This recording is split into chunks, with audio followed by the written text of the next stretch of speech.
The broadcast is now starting. All attendees are in listen-only mode. Hi, everyone, and welcome to the second session of a four-part series that we created during this COVID-19 pandemic time. Things are all over the place and changing constantly, so we wanted to give WordStream fans a place to talk to our experts, ask us questions about advertising and how things are being affected, what you can do to respond to all of that. In these 30-minute segments. So today's session has a bit of a focus on copywriting specifically. And we have here with us Kristen McCormick, who's a content marketing manager at WordStream, a big contributor to the blog, an amazing copywriter. She helps me with the emails constantly that you probably are all getting to your inbox. So with that, I will pass things off to her. She gives you some tips on copywriting, and then we'll dive into all the questions you guys have. Hey everybody, and thank you, Amanda, for that flattering introduction. As she said, I'm the content marketing manager at WordStream, and many of you may have seen the blog post that I wrote called Marketing During COVID-19 for Essential Copywriting Guidelines. So I'm just going to take maybe 5 minutes to go through some of the tips in the article, and then we're going to open that up to the Q&A. But I do want to recognize that yes, this post was actually written quite a while ago, so that was, things are still serious and people are still concerned, but at the time of the post, there was definitely even more uncertainty. So I tried to kind of pull out some of the things that I probably have become more obvious now to you and to focus on some of the more key points that might help you with your brand specifically. And I guess the goal here is just to help you really to continue communicating effectively with your audience, because it may feel like you can't because, there's high priority on the news and there's experts out there, but there's definitely ways to do that, and that's kind of what we're going to cover today. So as you can see on my first slide here, the 4 areas I'm going to cover are staying sensitive, being positive, authenticity, and relevant messaging. So first slide. So staying sensitive, I mean, it's pretty clear, we all know not to use puns or to make jokes. Even if your brand is kind of on the lighter side, it's just better to be more safe than sorry. But it's also important to recognize that there are certain terms and phrases that at one point were completely harmless, but now might be sensitive. So, I mean, I put the example here, KFC, finger licking good. That got a lot of backlash at one point. But, even we at WordStream, I'm sure we had blog posts that were like, how to create a killer landing page, and if this is content that you are promoting and putting out there, just double check and make sure, because people, the virus is affecting people in many different ways, and you just want to make sure you're being as safe as possible in that sense. And then 2, being positive. This is kind of difficult for a lot of brands because they want to help their clients, they want to help their audience, they want to be uplifting, but they don't want to sound like they're just dismissing the issue, and it's hard to kind of stay within those bounds of being positive but not dismissing what's going on. So just remember, there's the right way to make light of the situation. You don't need to really use humor or jokes, that is pretty risky, but you can just provide helpful things. I remember in my post, I gave an example of Stitcher just giving an email of like, hey, here's some of our top podcasts that might be helpful for you right now. This example here is pretty vague, but Yeti, they've got the Backyard Base Camp. They had a little bit of copy underneath, but the point is there's just a way to present uplifting content, and you don't really even have to do it with words. And so that's kind of on the being positive side of things. Authenticity, it's similar. You want to keep your brand voice, but stay relevant and appropriate. The example I give here is Denny's. They usually have pun-filled posts and they're saying different things. And at one point in March, they were just like, hey, here's what we're doing. We're changing a few things. Read the full statement here. It's okay for some of your copy right now to be a little bit on the boring side. What customers and your audience is really going to appreciate is just you being in touch with them and connecting with them.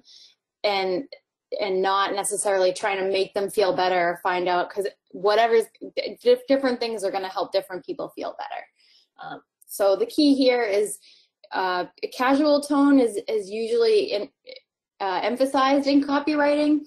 Casual might not be the best option right now, but just be personable and be transparent. You can say that, you know, we feel you. We know that these times are difficult. We know the stress, or you can relate to them on that level and not necessarily promise to solve their problems, but just kind of assure them that you're alongside there with them.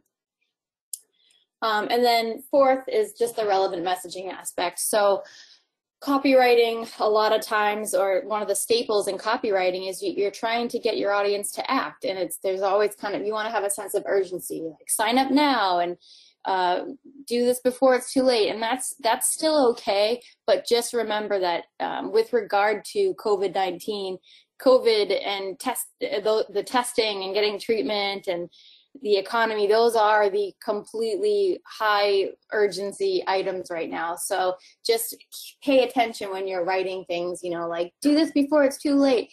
There are a lot more important things on people's minds right now. So it's good to be excited about what you're offering them, but don't really be as pushy as you might normally be, or not pushy, but I think you understand what I'm saying. The other theme here is just contribution, not conversion. You don't have to be writing copy to convert them into customers right now. Think about what you can do to contribute to the overall response to COVID-19, or even to how your customers and audience, how they might be feeling helpless and they know they can't do anything. There's so much that's beyond their control. So how can you position your language that says, hey, here's an opportunity for you to contribute and to feel like you're playing a part in this.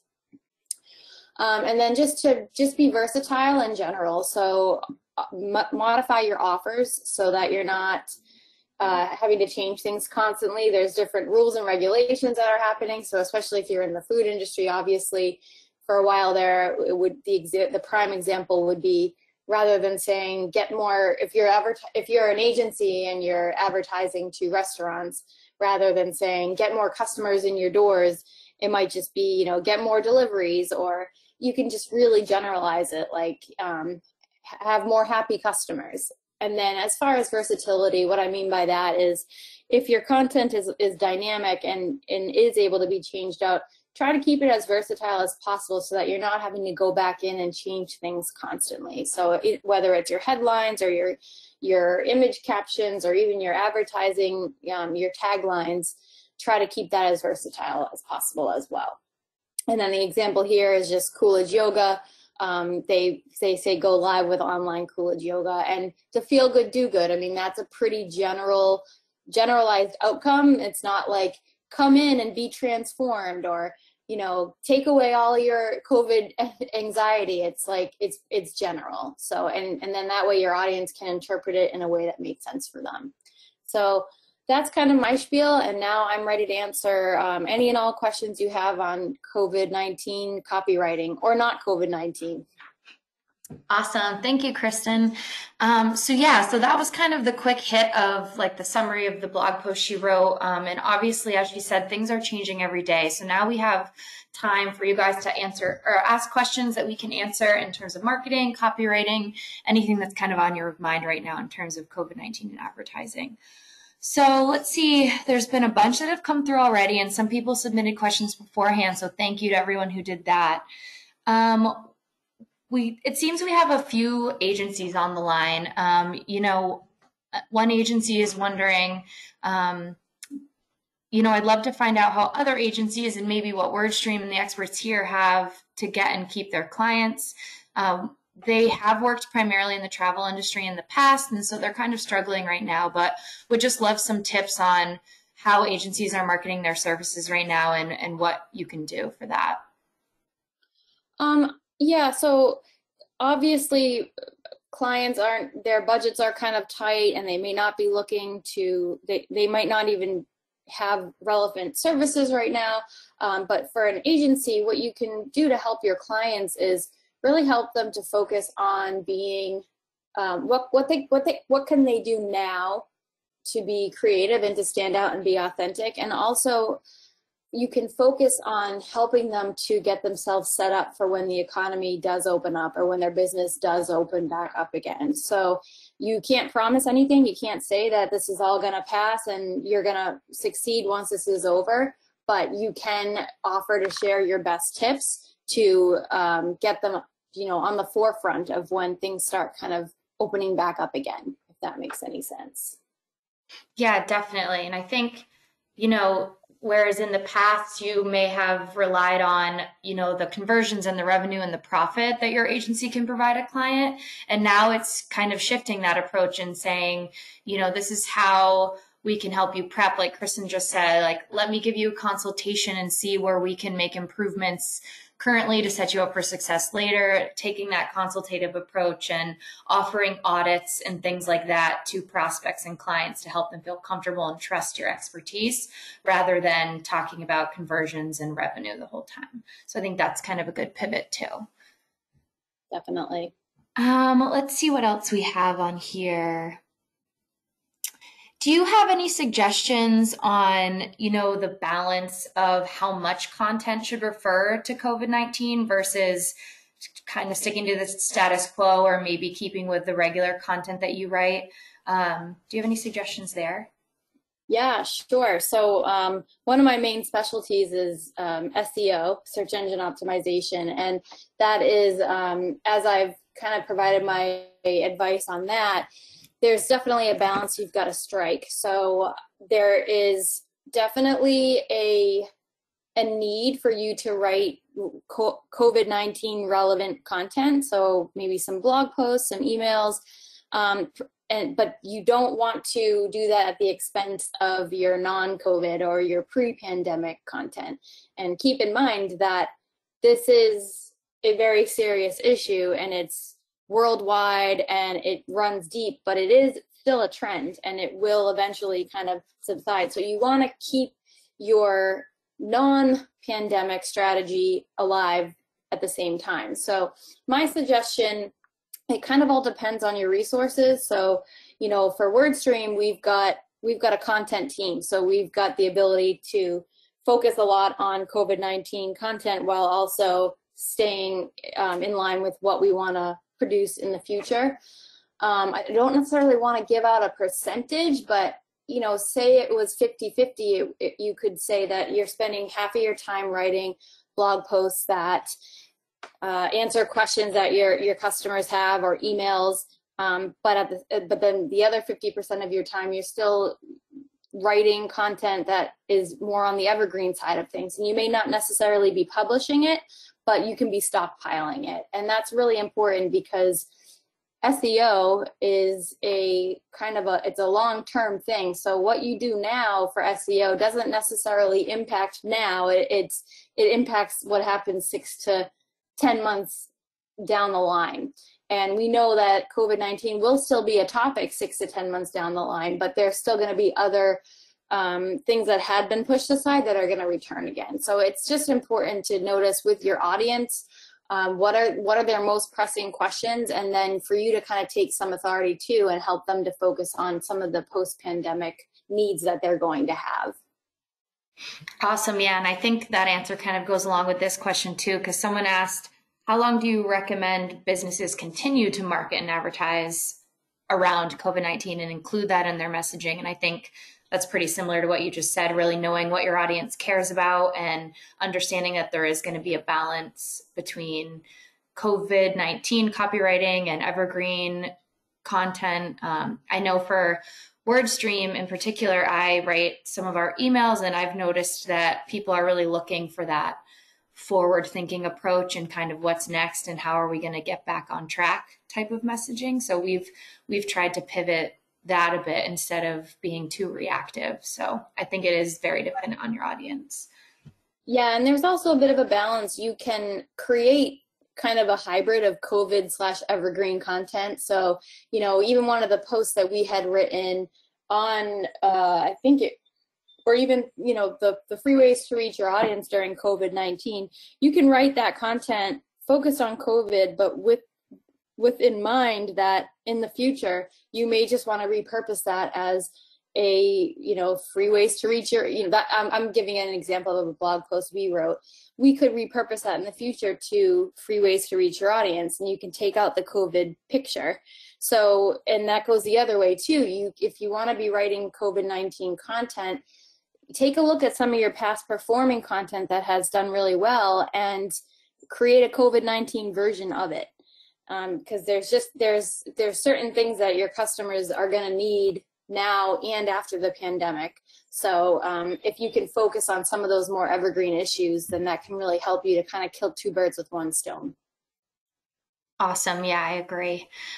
We had someone submit a question at the beginning that I thought was really interesting. Wondering if we have any tactics for convincing your boss that it's still important to be advertising. This is someone who's, upper management really just wants to cut that out right now based on revenue and things that are happening obviously in the economy. But are there any persuasive, arguments that she could make to convince them otherwise? Yeah, I think if you're referring to like paid advertising directly, yes, that's understandable that your boss would want to cut that out as it's a cost and maybe people are less willing to spend. But if even you can do a bare minimum with that, part of the purpose of advertising too is to give your brand exposure and to keep your brand top of mind. So even though customers aren't out doing business right now, they're all still online and they're all surfing the net, and whether they realize it or not, their brain is taking in information. So having your ads run and be seen, that's building familiarity and brand recognition in their brain. And when it comes time for them to decide that they do want to do a home renovation or something like that, you would be surprised at how just that familiarity, whether they interacted with your ad or not, actually influences who they decide to call when they look at a list of providers of the service that they're looking for. And if it's not necessarily the advertising, but just like the general marketing, whether it's producing blog posts or not, like I said, with regard to the SEO, these are strategies that are cumulative. They don't necessarily have immediate impact, and taking them away doesn't necessarily have immediate impact. It's that you've got to just keep up with it over time, and that consistency is really important. So whatever mode you're using, sending the same kind of message to your audience over time really builds that trust. So when it is time to open back up again the economy, when customers are ready to start buying again, now you're not having to start from scratch, but you're still top of mind. So if you can focus on a lower budget, focusing more on clicks than leads, something that's a little bit less expensive, I think that's really important for just staying top of mind, because you're going to be doing catch up and maybe having to pay more down the long run if you just abandon advertising altogether. Awesome. That's a great point. Something else that came through, just in regards to SEO, since we just talked about it a bit, should people be ignoring their targets that they set up, or perhaps pivoting to account for changes in traffic? What are your suggestions there? One of the biggest things that I like to emphasize is that even though traffic for a lot of websites is down, keep in mind that that's because it's not because people are not on search engines. It's because people are probably more on search engines than they ever have been, but the traffic is going to the health websites and news websites. But those that are coming to your website right now are probably the most qualified and the most interested in your business, because they are getting their, it's like a salmon swimming upstream. Like they're going against all odds and they're making it there. So they are interested in what you have to offer. Adjusting targets is definitely a good idea. But it might make more sense to, instead of focusing on your traffic, focus on your conversion. So what can you do on your website now that gets the visitors that do go there? How can you get more actions on your website for the people that do arrive there? Awesome. answer the question? Yeah, I think so. I think that's great. I know that even my team in nurture marketing, we've had to do some thinking around that too. I think it's all about figuring out what your clients and prospects are looking for and how you can make targets that are attainable but still are helping your business. Yeah, for sure. Alrighty, let's see what else we have here. So something that came through that I thought was interesting, we chatted a little bit before we went live today, is someone asked, how do you walk the fine line between promoting your services but also understanding that money is tight for your customers? Yeah, and that's, I mean, Amanda, you and I can attest to that. I mean, it's tough when we're trying to come up with messaging for our own customers. Mm-hmm. I think the theme here is kind of how to do more with less. So you can still pitch to your audience and be empathetic and understand that they may not have as much to spend right now. Times are tight, finances are tight, resources are tight, but you can position yourself as, I can help you make what you have, go further with what you have, or, you know, to make less content go further, or to optimize your budget so that you can maximize what you have. And I think that's important because people are looking for ways to get by with what they have. And as long as your messaging stays sensitive, it's okay to pitch yourself. I mean, some people are in a place that they can spend money and they're just not sure how. So just positioning it as times are tough right now, or throwing in some sort of empathy there. You know, we know that we don't have the answer. We can't make this pandemic go away, but we can help you navigate it. I think that's a good way to kind of position yourself so that you're putting yourself out there, but you're not necessarily pitching to them or telling them that you are what they need right now. Yeah, totally. It's definitely seems to be about consultations and help and assistance versus bottom line and revenue and conversions. And I think if you stick with that type of copy and that type of messaging, it can go a long way, if, especially for the marketing agencies on the line, if you're trying to pitch either new business or incentivize your current clients to continue to spend, then being their expert right hand and their partner in advertising and marketing can go a long way, and just offering them those consultative services right now so that they'll remember the helping hand you lent now and be able to spend money once they have it again in the future. Yeah. And just focusing on the spend your money wisely. We know you don't have much, so let us help you to make it go further. And if you don't have clients that are able to spend right now, just be a resource. Put out blog posts that just, you know, and even if it's not something they can apply right now, they're going to keep reading and educating themselves. And just being that resource is a form of advertising, actually, because you're showing yourself as an expert and as somebody that they can trust. Yeah, great point. Okay, so let's see. We have about 5 minutes left. One of the things that came through was, what are some of the biggest mistakes you've seen some B2B marketers in general doing in this time? And what are some of the changes that you see happening in the future as an effect of COVID? So that's kind of a two-parter, but any mistakes that we want to advise people to avoid on the line? And then how do you see marketing kind of changing in the future because of all of this? So I'll kind of answer the second part first. I mean, marketing in the future, yes, there's going to be a lot of changes, but one thing that we can definitely see here is that search marketing, whether that's through SEO or PPC, so whether you're doing, you know, organic writing content to get found in organic results or doing paid advertising, we can clearly see here that this pandemic has caused people to become even more dependent on search engines than they ever have before. And that even means the older generation, that they may have been used to just asking their loved ones how to do something, and now they've been spending even more time alone, and, you know, finally they've learned how to use the iPad that their daughter bought them like a year ago. So, you know, I think just the theme of online marketing has become even more important. That's going to just strengthen, and and search engines and platforms, they are advancing. They've already been advancing quickly, but now it's at lightning speed with all the changes they've had to make. So in some ways, it's kind of just should give you confidence that what you're focusing on now, the channels that you're focusing on, search engines, social media, email, those are just going to become even more important.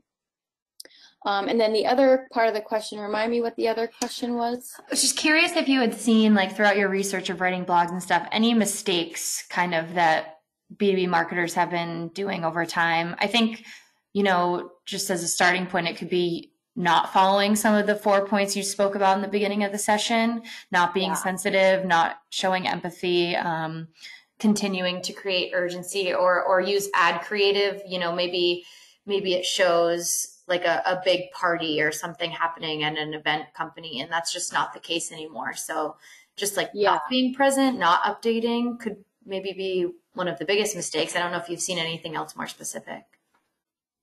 Yeah, I would say just, you know, you'll see an ad for something that's completely irrelevant, and you get it. You're like, okay, I know that like a lot of things are scheduled out and whatnot, but you still kind of lose a little bit of just like that business still kind of loses a few points in your head. So really go through and audit your content and make sure that anything that's like even being scheduled out, like you might have emails that go out to your clients on their birthdays or some anniversary things. Just fine tune that and make sure it is, and it just shows your customers that you're aware and you're on top of things. And yeah, going back to just the being insensitive. I mean, I saw an ad for a website, like a WordPress kind of theme, and it was something like, you know, your website test came back positive and it has COVID and it's gonna die in the next few months. Like, you need to fix it now. And it was just like, that is so, I mean, that's really obviously bad. But and I think just the other mistake is just going back to some of the other questions that have been asked, focusing too much on the COVID strategy and because it is so pervasive right now, but keep the big picture in mind and know that it is going to eventually subside. Your post-pandemic strategy is definitely going to be different from what you did before the pandemic, but don't put all your eggs in this one COVID basket, because things are going to change and they are going to improve. There will be a new normal, but it will be normal nonetheless. Yeah, totally. Just a quick pivot from that. Do you have any suggestions, being in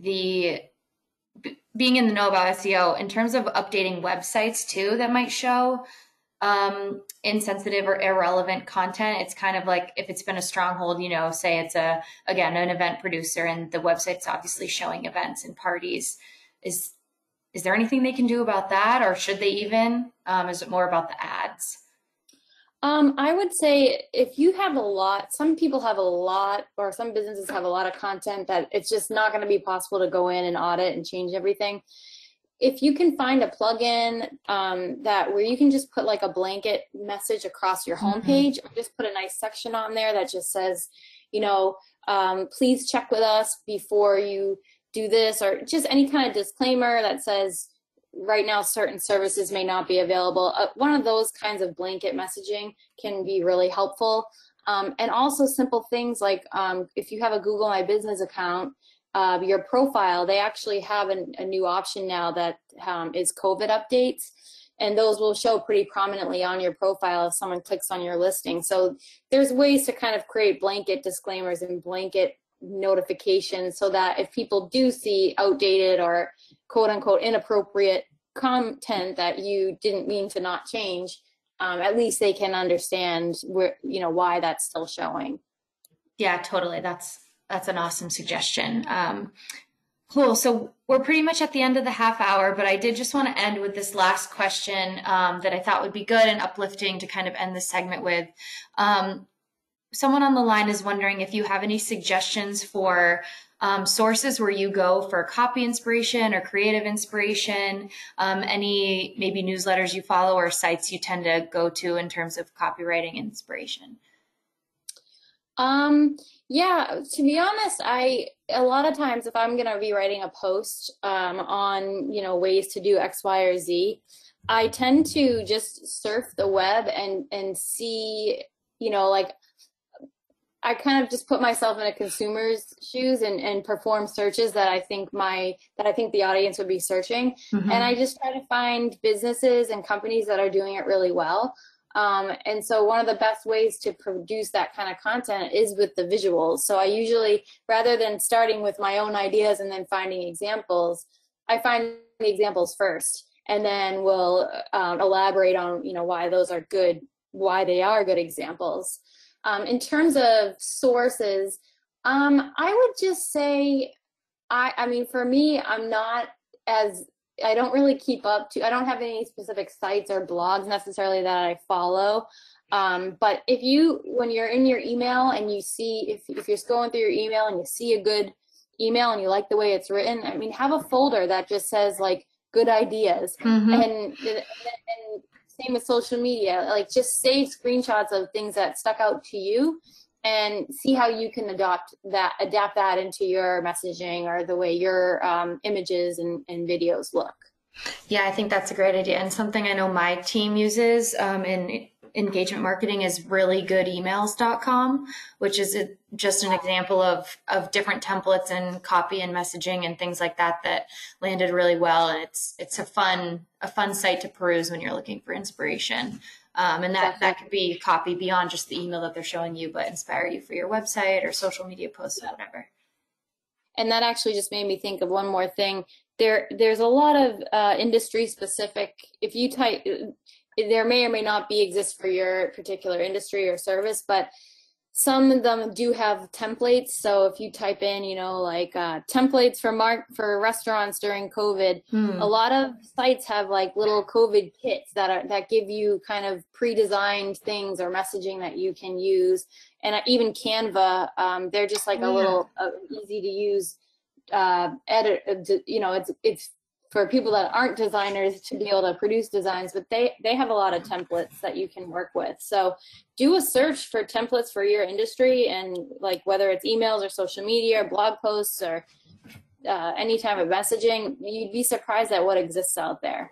Yeah, totally. I also follow this newsletter called The Daily Carnage, which is put on by an agency, and that just has fun industry news, copywriting techniques, and tons of learning opportunities. Plus, they end each newsletter with advertisements from the past, which is always fun to look at. So The Daily Carnage is another good marketing newsletter to kind of have in your inbox daily when you're looking for inspiration.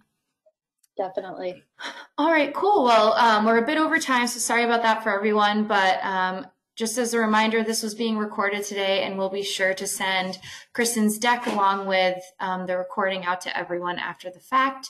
And we hope that you can join us for our next Q&A. We're going to have 2 more in June to continue this conversation and help our followers out during this time. So we hope to see you then. And with that, I'll let you all go. Thank you. Thank you. Bye. Bye-bye.